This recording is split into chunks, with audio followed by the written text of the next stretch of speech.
অহেতুক বিভ্রান্ত হবেন না, বাস বন্ধের কোনো সিদ্ধান্ত নেই আরামবাগ মহকুমায়, এমনটাই জানালেন মধুমিতা ভট্টাচার্য, যিনি Arambagh bus minibus operators welfare অ্যাসোসিয়েশনের সম্পাদক। যাত্রীদের কথা মাথায় রেখে পরিবহন ব্যবস্থা সচল রাখা হবে। দেখাবো বিস্তারিত। আপনারা দেখছেন স্পার্ক নিউজ। এখানে তো বাস বন্ধের কোনো প্রশ্নই আসে না, কারণ এনজিটি অর্ডার অর্থাৎ ন্যাশনাল গ্রিন ট্রাইব্যুনাল 2022-এ একটা অর্ডার পাস হয়েছিল যে আমাদের সারা পশ্চিমবাংলায় BS6 ছাড়া অন্য কোনো গাড়ি চলতে পারবে না। তো সেই অর্ডারটি সুপ্রিম কোর্টে স্টে অর্ডার হয়েছিল কি এখন সেই স্টে অর্ডারটি কেসের হিয়ারিং চলছে, সুপ্রিম কোর্টে শুরু হয়েছে, কেস উঠেছে। এখন আমাদের প্রথম এবং প্রধান কাজ হচ্ছে সেই কেসে যুক্ত হয়ে আমাদের যে বক্তব্য মহামান্য সুপ্রিম কোর্টে পেশ করা। কারণ হচ্ছে যে আমাদেরকে আগে আমাদের অস্তিত্ব রক্ষা করতে হবে, বাসের যে অস্তিত্ব এটাকে রক্ষা করা আমাদের মূল দায়িত্ব। যে বাসগুলো চলছে সেইগুলো যেন সুস্থভাবে চলতে পারে, এবং যদি BS6 ছাড়া অন্য কোনো বাস পশ্চিমবাংলায় চলতে না দেওয়ার অর্ডার স্ট্যান্ড করে, তাহলে কিন্তু সারা পশ্চিমবাংলায় বাস বলে কিছু থাকবে না। আর এতে করে কি হবে, লক্ষ লক্ষ মানুষের রুজি রোজগার বন্ধ হয়ে তারা পুরো সর্বশান্ত হয়ে যাবে। তো আমাদের কাছে সেটা এখন প্রথম কাজ, পরিবহনকে রক্ষা করা। বন্ধটা নয়, পরিবহনটাকে আমরা কিভাবে বাঁচিয়ে রাখবো, এটা হলো নাম্বার 1। নাম্বার 2, যেটা ভাড়া যাত্রীরা যেভাবে সহযোগিতা করছেন, ভাড়ার দাবি করে অহেতুক জটিলতা সৃষ্টি করা হচ্ছে। আমরা প্রশাসনের কাছে বারে বারে দাবি বলুন, অনুরোধ বলুন জানিয়েছি যে যাত্রীরা যে ভাড়াটা সহানুভূতির সঙ্গে আমাদেরকে দিচ্ছেন বা মেনে নিয়েছেন, সেই ভাড়াটাকে মান্যতা দেওয়া হোক। যাত্রীরা যে ভাড়াটা দিচ্ছেন তাকে সরকারিভাবে মান্যতা বা স্বীকৃতি দেওয়া হোক। সুতরাং ভাড়া বৃদ্ধির দাবি করা এখানে অহেতুক একটা জটিলতা সৃষ্টি করা এবং কর্মী এবং যাত্রীদের মধ্যে সুসম্পর্কটাকে বিঘ্নিত করা ছাড়া দ্বিতীয় কিছু নয়। অতএব এখানে ভাড়া বৃদ্ধির প্রশ্ন ওঠে না।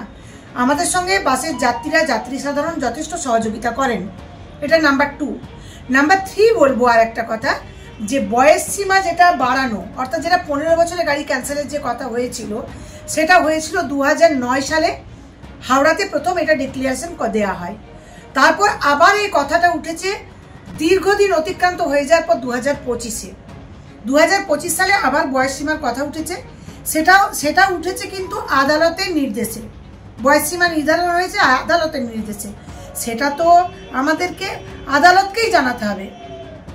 বন্ধ করলে কি সরকার এটাকে কি কিছু ব্যবস্থা করে দিতে পারবেন?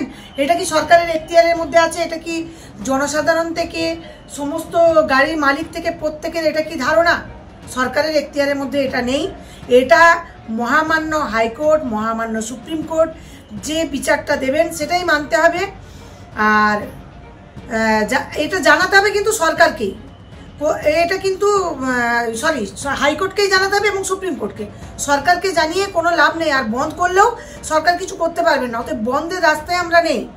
সুতরাং আমাদের সংগঠন যে সেন্ট্রাল অর্গানাইজেশন, মহামান্য হাইকোর্টেও যেমন মামলা করেছেন এবং তাদের সাথে কথোপকথন এই বিষয়ে বলেছেন, সুবিচার পাওয়ার আশায় লড়াই করে গেছেন, চালিয়ে গেছেন।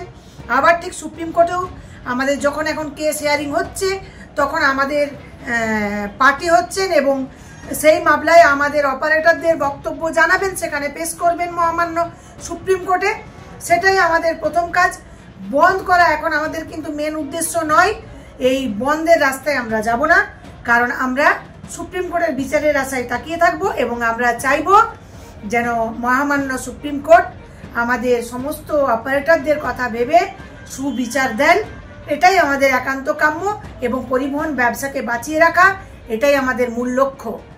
বন্ধ আমরা করছি না, যেমনভাবে গাড়ি চলছিল সেইভাবেই স্বাভাবিকভাবেই গাড়ি চলাচল করবে।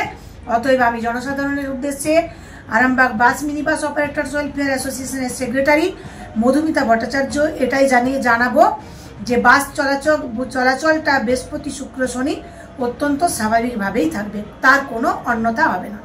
নমস্কার।